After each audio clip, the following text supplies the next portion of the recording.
Okay, let's proceed.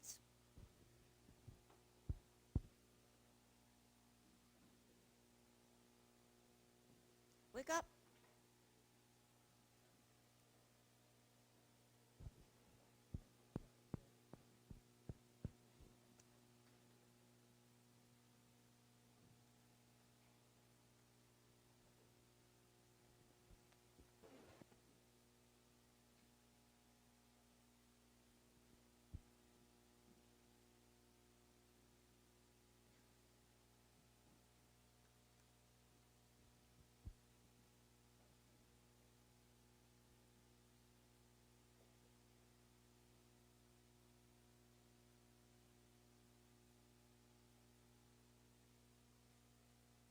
Okay. When we do draw data flow diagram, right? So we need to follow the regulation, right? So Heidi, Heidi. So Heidi or Heidi, Heidi, Heidi, Heidi. All right. So now we wanted to draw data flow diagram, right? And we need to send the message, right? The data flow. Can we send it from external entity to process? Yes or no? Use microphone. External entity to process. Yes. Process to process. Yes. Process to data store. Yes. Data store to external entity. No. No. All right. And tell me one kind of error that will happen when the data sent. One kind of error. Make it quick.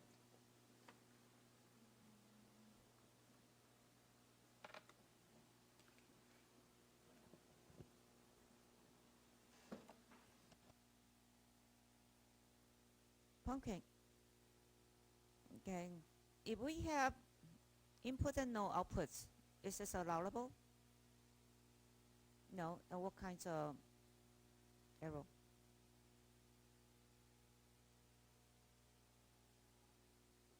Black hole. All right. So black hole. Black hole means no outputs. Okay. West. On the other hand, if we don't have inputs but we have outputs, is this allowable? Is this allowable to have output without inputs? Answer. No, West. West? Answer. Outputs. Only output without inputs.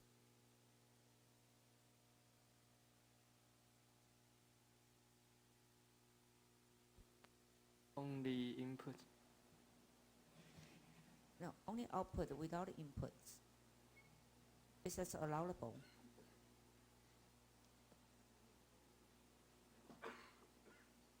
So, Hank, is this allowable to have output without inputs? No. No, then what kinds of error? Spontaneous generation. Okay, spontaneous generation, right? Yes. Also called as Also called miracle. okay, also called as miracle. And tell me the third type of error. 鬼好 What does it mean? Data input but the logical not right. Okay, so the input is not sufficient enough, not enough to produce outputs, Yeah. right? So yeah, that's great. So we have three kinds of error, right? And Jax, tell me what is labeling? Labeling.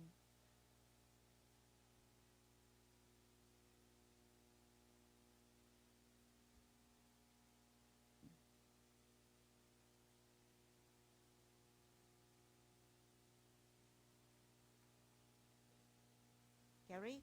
Carrie, what is a labyrinth?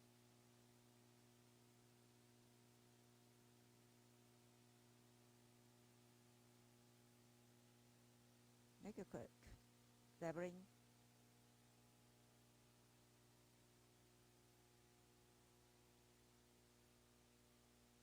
Balancing? What is balancing?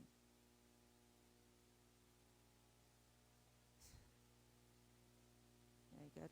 Pay attention, please. Akita? Balancing. Balancing. Please review. Okay, this is the third time, right? It's the third time. To preview, review. For you, it should be review. Audrey, what is balancing? Balancing.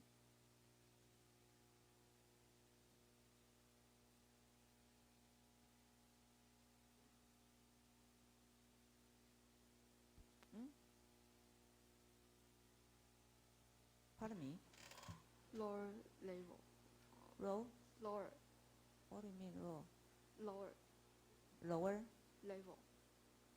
Balancing. Yes. Balancing? What is balancing?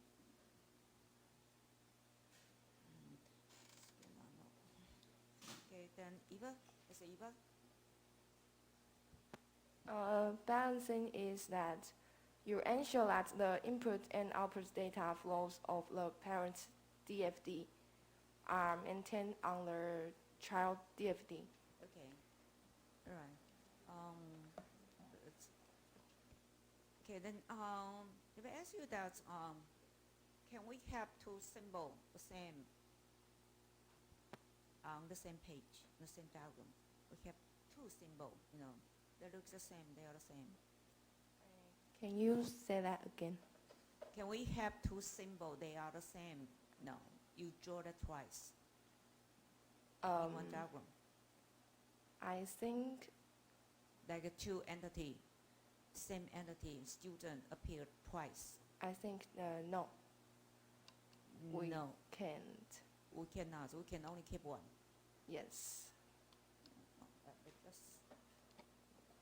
I just said that, so 1.1 and 1.1 could be put it on the very end, right? Because we don't want to cross line, no. So you can have, you can have that. It's fine, but we know that they should be the same, all right? Chart? Yes? Can we have the same input and same outputs? Inputs the same as outputs, data flow. Now we said that we can have two symbols, right? Do you understand what I said?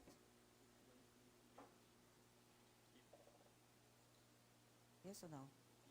Why yes? Answer. Now said that we can have two symbols, they are the same, right? So two entity, two processes, they are the same.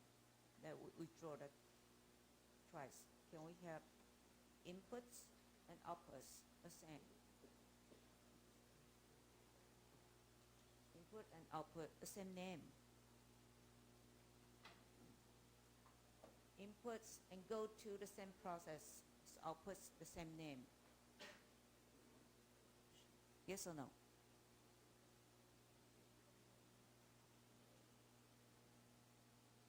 So one of your answer that we can have. I said that we can have symbol. Data flow, of course, is a symbol, right? So the first question is, can we have two same symbols of data flow? You say yes.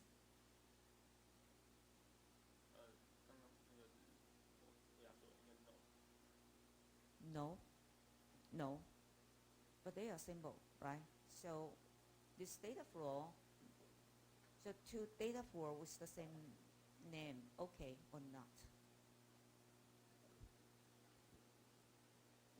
Gotta be sure what you wanted to say. Do you wanted to answer that? So, anyone wanted to answer this question? Okay, it's Tino. Tino, right. Two data flow with the same name, okay?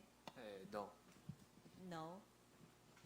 So we can only have one that's unique data flow, no duplicacy. No one the same as that. Yes.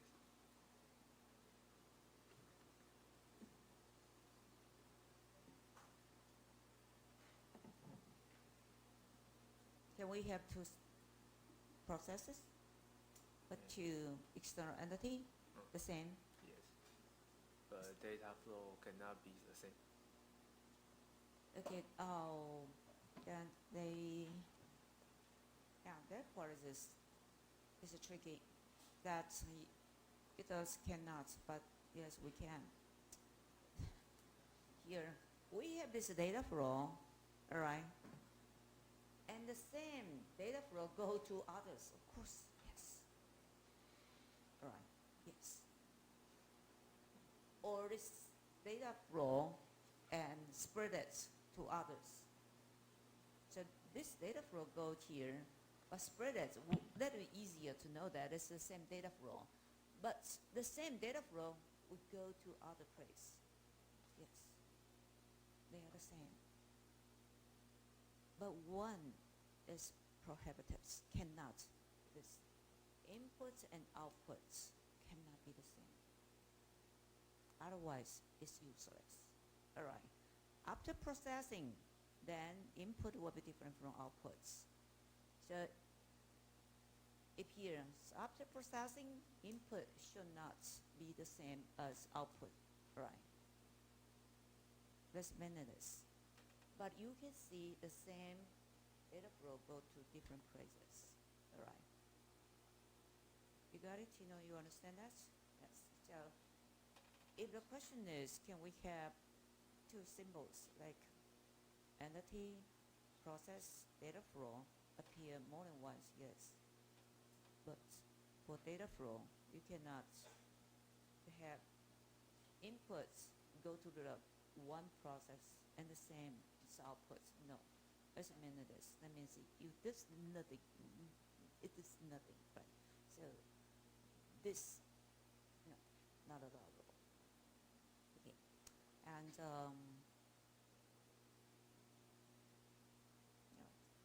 data dictionary, right, is to record the data.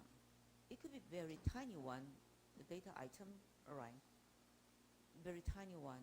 For example, like here, or your ID, if you wanted to annotate ID, the structure of the ID, right? Here, social security number, right? It is an attribute or a field, right? And so we define 9 number, right? 9 number. We don't have default value. We have alias. It's the short name, right? And where does the come from? So the social security number comes from a form, right? Source. And who or which department is going to maintain this, right? Acceptable value is any positive number. That's right. That's one of the descriptions of the data dictionary as elements, right? The data item. The data could be data flow, right? So we describe data flow from and to, right? Originated and the destination and bottom frequency, how many? No, that's, and could be data store. We describe data store, right? And where is the entity, right? All of that we document it, right? By using tour. So that tour, this kind of tour, we call this case tour. Case tour. Case tour can help us, to, document a data.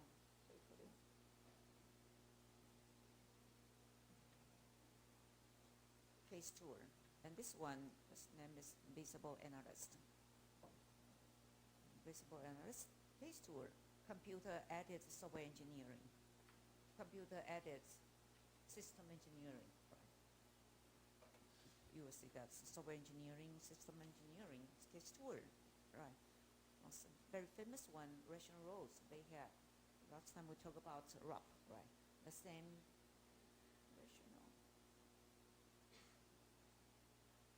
Rational Roads. They have very famous case tour, right? The different. You might see different case tour. Case tour, when you write something, that become part of the code. All right. You draw any diagram, then they can generate code. Or the other way, re-engineering.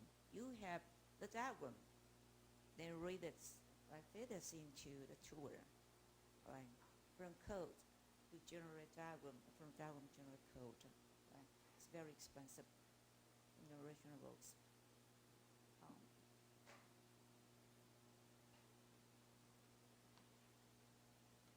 Okay.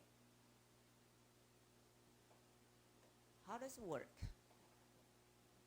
Like a bread box, right? So we need to describe it.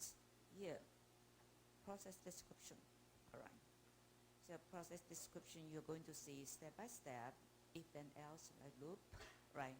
So iteration, if then else, condition, right? So usually you will see sequence, right? Sequence. So you can have different kinds of diagram, to express that. And then you may use structured English, right, to describe the procedure, right? So like here, you said you can see a lot of if. If customer is a preferred customer, then what we can offer. Else means it's not preferred. It's not a preferred customer. Else, then what we can if it's a preferred customer, else. So we do this. If not, if yes, then no. Another if the customer order more than what, then can give what benefits, bonus else. All right. So this one, we can also use other kinds of representation to express it, like this prefer the customer, yes,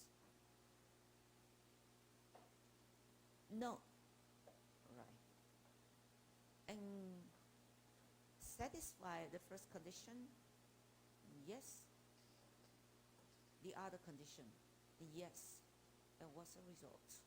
Not. So it's a decision tree.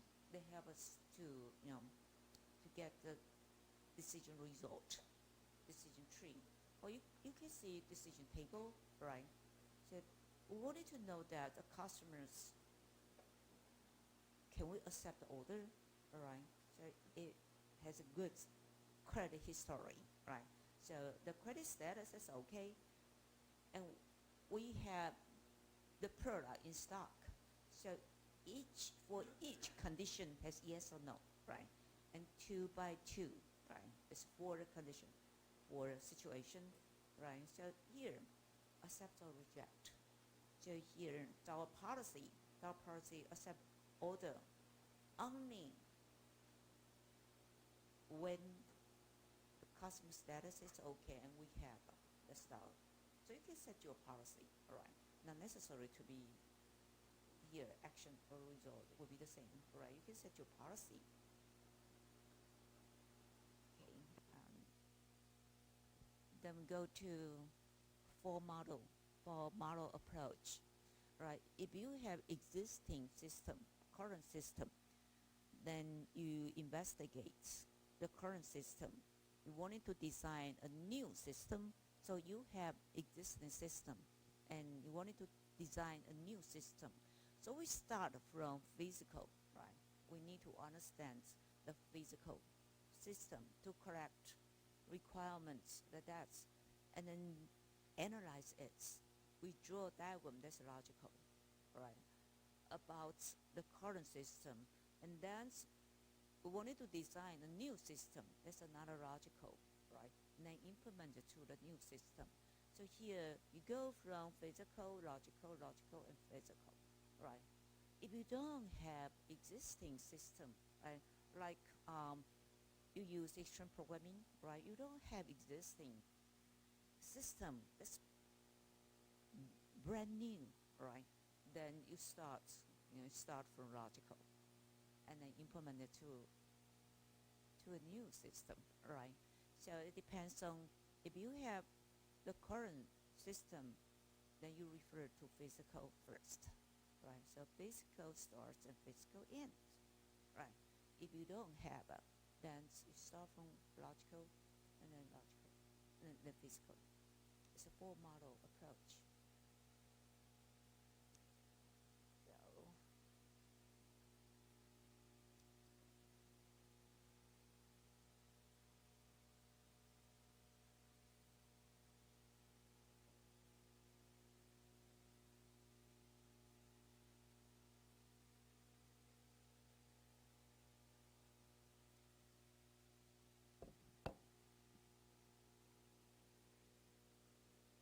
So that's the example, right? This example, right, to use this example to explain DFD. But the example has some error, right? You need to find it out, some error, right? Like I said that we are not going to have the same inputs going, through the same process and come out with the same data flow. So that's wrong. So, but the other you can view that. This is context diagram, right? So we have a system name with a 0, right? So this is another diagram 0. So here, new centrally office system, right? And we have 5 external entity again, and we have the inputs. I just said that it could have inputs, right? Means we have more inputs, but since it is context diagram, so we use very rough name, right? So you will not see patient inputs in the lower level, right? Because this is context diagram. So you see outputs, inputs means we have these inputs, right? And we have patient reports and outputs means we have more than one reports, right? But here you use a very broad name, means that.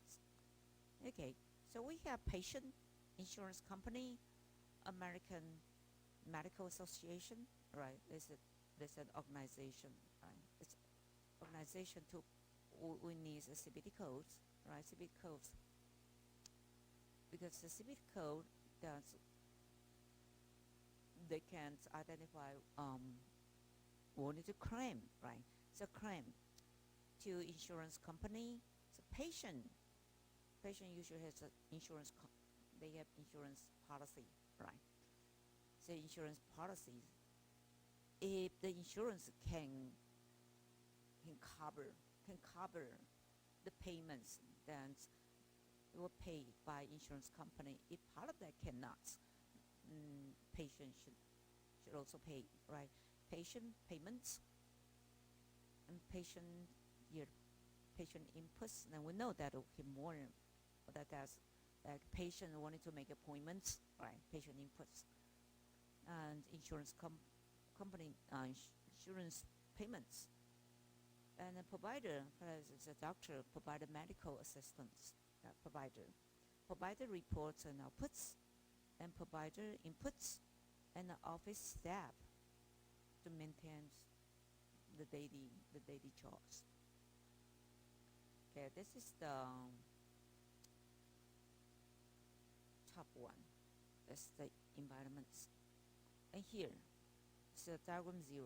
So diagram 0 is going to see the number, right? 1, 2, 3, 1. Process appointments, process payments. Here, it's going to see how many of that. So 1, 2. Produce reports, all right, and maintains records. So you can see we have water processes. If we wanted to decompose it, right, then you can decompose it. Right, so here, let's take a piece of it to look at that. It's a patient, right? Patient inputs appointment requests. Patient, need to make appointments, so appointment request to the system. Then the function, we have process appointment. Remember, process appointments, all right? So we have a function, is can make appointments. So process appointments, the request submitted by patient, all right? Of course, wanted to make appointment with provider, it's a doctor, all right? So we need to have doctor. And here we have provider, right? So provider data, right, makes sense. And yeah, our system make appointments, can help make appointments with patient's data.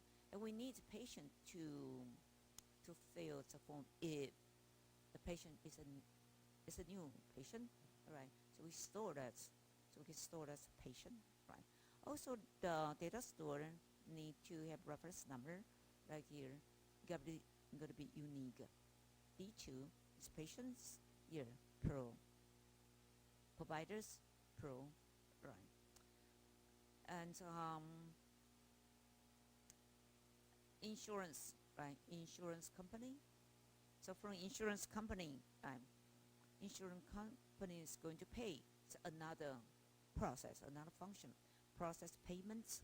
And here you wanted to, so it's going to see that lots of inputs. We saw that American Medical Association provided CPT code. So CPT code, because from a CPT code, then we know that how much we're going to charge. And we got to pay, right? CPT code. And appointment data is going to save, store appointment data, all right. Appointment data and service charge. Go to service data, and here you have MTD, month to date. Save here, but it's very complex. But you can read that by yourself. And something that's impending, right? Pending insurance claim, we haven't received the payments pending there, right? So pending insurance claim data and payment data. That. And also, you can see that this is only an example, right? That it looks very complex. Even that is diagram 0. You can see that lots of processes. And here you see household, patient, right? You have patient. But in this example, because it's in the United States, we have patient's data, we have household data. Household, it means the patient belong to the same address, right? That's right, the same family. So family is a household. So household, they were sorted by using last name, right? Sorted. The same last name and the same family. So of course, we may have different family with the same last name, right? And we have address to make them unique. So family member, some of that could be patient, some of that may not. All right. And who should pay that? Household head. So household head is a person who is responsible, to pay. So we have that household, right? So here is a diagram 0, and we can subdivide it. For example, here we want to subdivide it, so we wanted to decompose it. So make appointments. So here, so that process appointments, then we subdivide it. It's process 1 to make appointments, complete appointments, modify CPT fee, and modify code, modify whenever external change. So my modify CPT code. So we save that. So process 1 subdivide this into all the, and you're going to see that whatever the parents, so 1 is going to see the lower level can only add. You cannot take out, right? So go to so whatever the parent had is going to keep it. But subdivide this into more processes, sub-processes. But every data should be kept, right? So that was.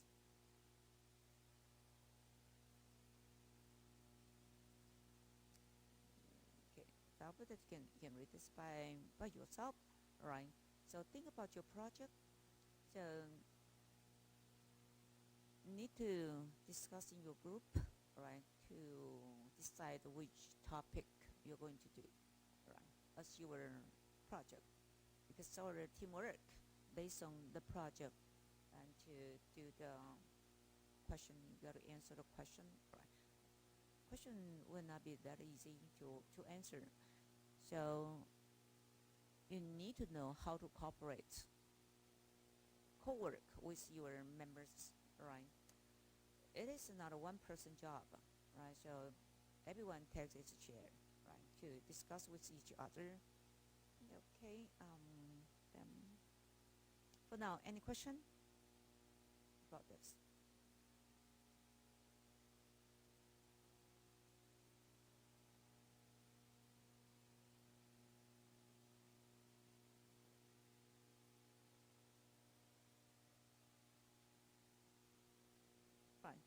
And the diagram, this is not a UML, right? It's a traditional data flow diagram, and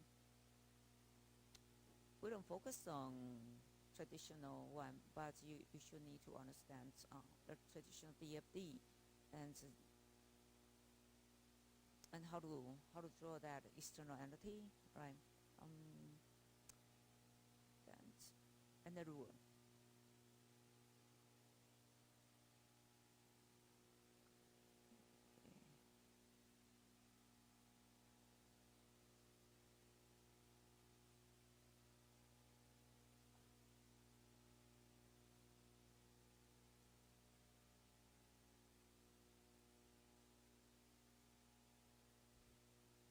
We just talk the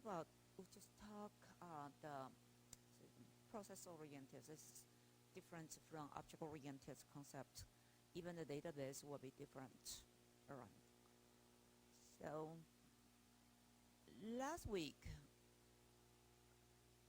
we mentioned 3 characteristic object-oriented design. All right. So what's that? 3 special feature of object-oriented design. Special feature.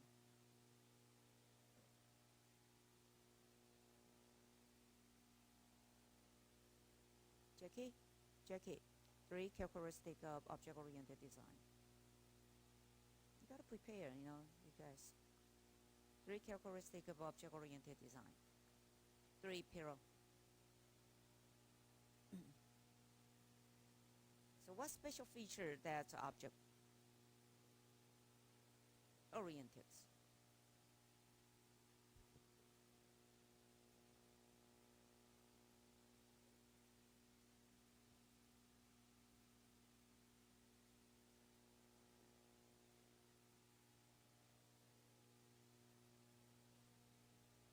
But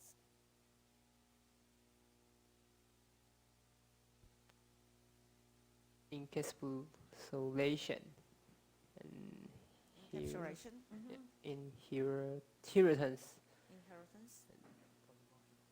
polymorphism. Polymorphism, right? Okay. encapsulation? Do you understand encapsulation? Can you explain that?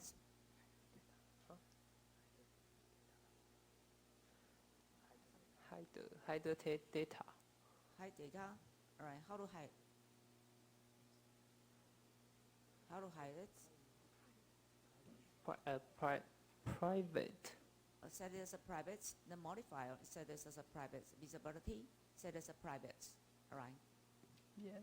So when we set this as a private, then how to provide it to others? Because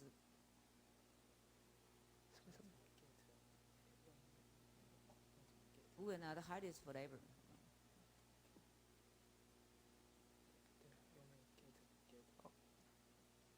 Get. Okay, we can get a set, right? Yeah. So get a set is a public or private? Public.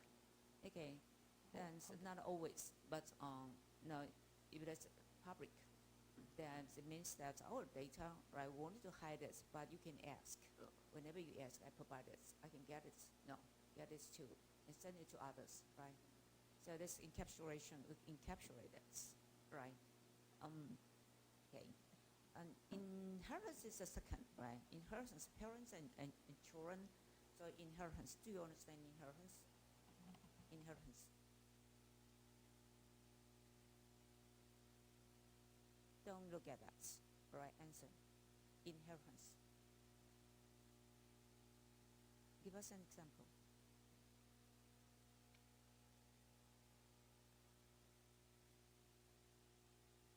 How come you don't understand it? This is not the first time, you know. You should have the concept of inheritance.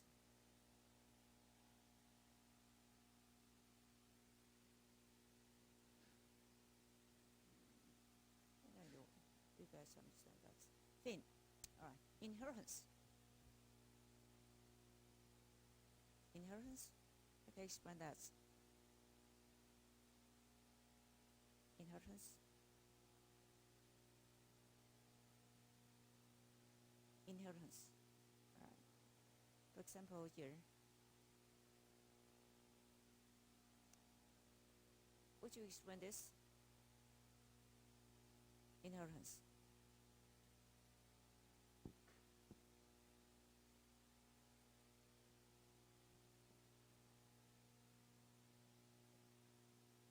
Ben, can you explain this? Can you read the code?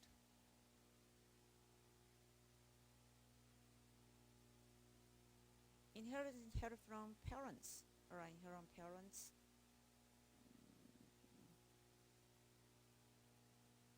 Alice, can you explain this? Okay, explain that. It's not it. Inheritance is like in Java, we always put, we think about the project with abstraction, and we set all the the big title into the abstraction and let the child to inheritance the parent. Then we can override it with a different method. It can have a we can same override behavior. the parents. Yes. Right. So here inheritance, this one is an abstract class, right? It's an abstract class. So abstract class got children, right? So we have a class bank is abstract, and here is attribute. We give it a default value 0.0, right? It's the method, and also you can see hide, right? Private. It's the data type, right? That's the variable name. That's the value, right? Not necessary to have all this, but here I just tell you this. Abstract, here you have abstract method, withdraw, fund transfer with the parameter, right? The double amount, here the same.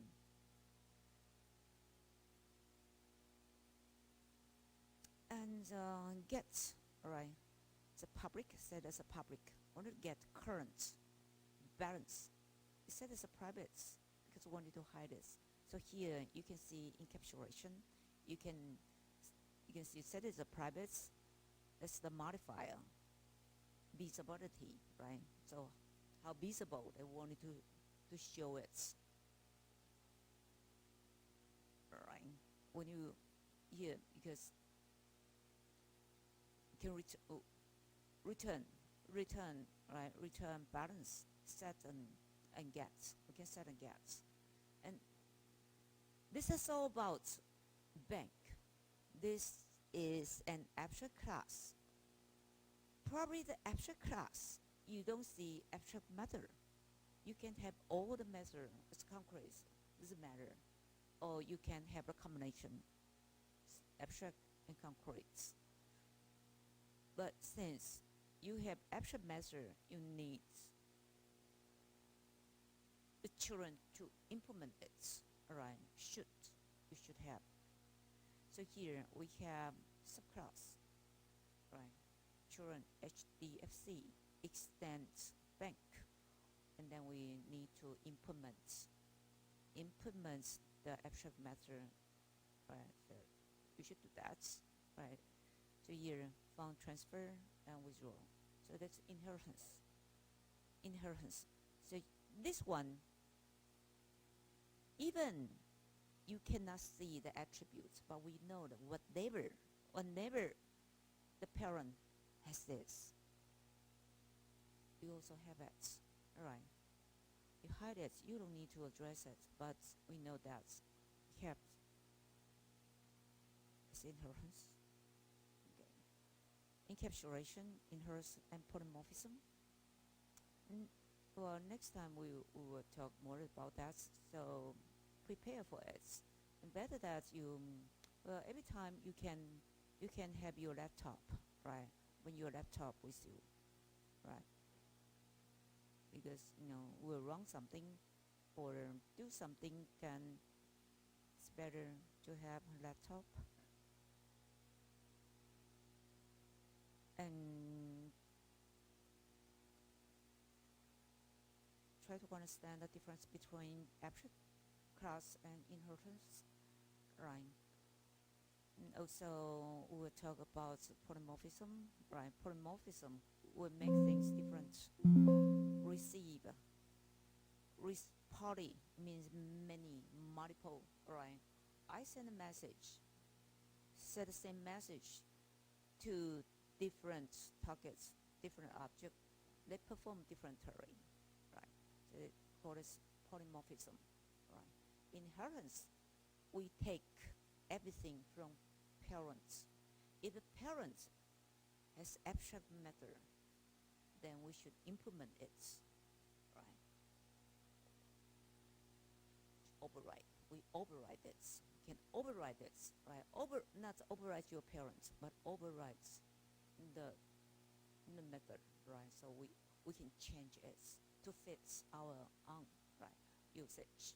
So encapsulation, inheritance, polymorphism, okay, become three characteristic object-oriented design. Okay, any question for now? We haven't finished that yet. Right. Okay, and that's it for today. See you next week.